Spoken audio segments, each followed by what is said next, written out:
Well, we get the privilege at 700 Club Canada of partnering with you. And so for those who are not familiar with what exactly you do, could you just share a bit of the vision, the mission, and how you're making a difference? Sure, absolutely. So, Bill, you just said that we are a faith-based women's recovery center, residential. Women come and live with us for a period of 6 months to a year. And what we provide is a safe, loving, therapeutic environment for them to heal. And I say for the Lord to do his work on their hearts. And that's our goal and our mission is to see women. So these women are battling with drug and alcohol addictions and we want to see them walk on a healthier journey and just to be successful in life and be able to do well. Well, thank you for doing that. I mean, it is such an important ministry. There are so many people struggling, and you just step in and bring support and see these women walk out of those terrible bondages. I just applaud you. And can you just maybe then explain when people give to 700 Club Canada, they partner with you, and that makes an impact. So can you give an example of some of the impact that those who are giving are having?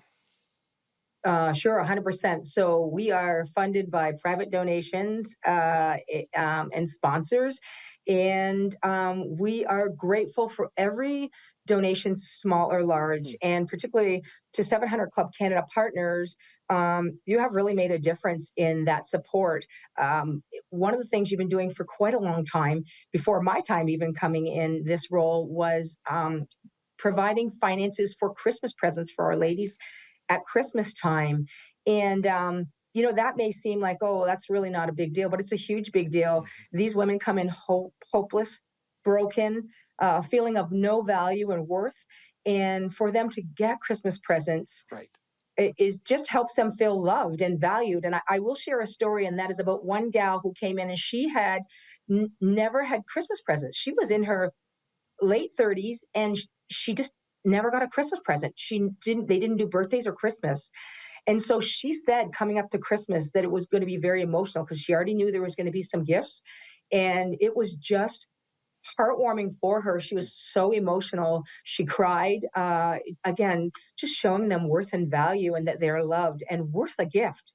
I love that because I think that's what Jesus meant when he said, if you give a cup, even a cup of cold water in my name, you do it to me. And I think there is something very powerful about a tangible expression of God's love, and gifts are a great way to do that. And so we are honored to be a part of that. Now, you are celebrating 10 years of ministry. Congratulations. Thank you so much. That's amazing. And as you look ahead, what is a new goal maybe that you have for the future? And how critical is it that we partner with you to make that happen? My goodness, if you ask me my dream list, there's a lot on that Yes, dream list. I'm But I asking. I think I would say it's my heart to have our home filled all the time. We can house 18 ladies, and we have a program side which we call phase 1 and 2, and then we have a transition side where ladies can live for 6 to 12 months. After they've graduated our program and they can live. My heart is to see every woman know Jesus Christ as their Lord and Savior, which majority does happen. That's awesome. It's very high percentage, and that's great. And then to see them walking out lasting recoveries and having those supports. We do have an aftercare program since 2021, which is a beautiful thing for our ladies on the other side to have support. I would hope one day to have a transition home that can house our ladies after they leave us for continued support and accountability. I think that would be a good thing. So I guess that would be a big thing on my list is a transition home. Yeah, you're right, because recovery is a long, long road. And for some, it takes a very long time. And so yeah, the dream would be, how do I create a safe environment after they leave the first phase, in that second phase to transition back into functioning society? I think that's Yes.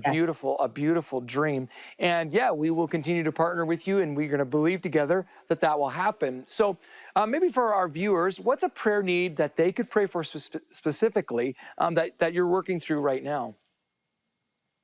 Well, I would think, just keep praying for our women. I know many of your partners do that know about Windsor Life Center. Right. So keep praying for our women. It takes such tremendous courage to come through our doors to break those habits. We are asking them for a life change, not Mhm. just to give up their temporary Right. coping. We are asking them for a life change as they walk through our doors, and so it's hard. We're asking them to look at hard things, trauma things, abuse things that have happened in their life situations, and yet to give up all their coping as they walk through our doors. So just for women to be able to stay the course, for those who come through to be ready to make those changes and have hearts to do that, and just for ongoing healing in their Mhm. lives. My biggest heart cry is for every woman to know Jesus Christ. And again, that's a very high percentage that happens, but also to finish strong, Right. graduate, and go on to lifelong recovery Hmm. and being able to go to school, get good Right. careers, and be successful in their life. I love that. Well, we will be praying with you to that end. And so for more information on the Windsor Life Center, you can visit the700club.ca and find out more about that. And please do pray and partner with us so that we continue to see lives transformed.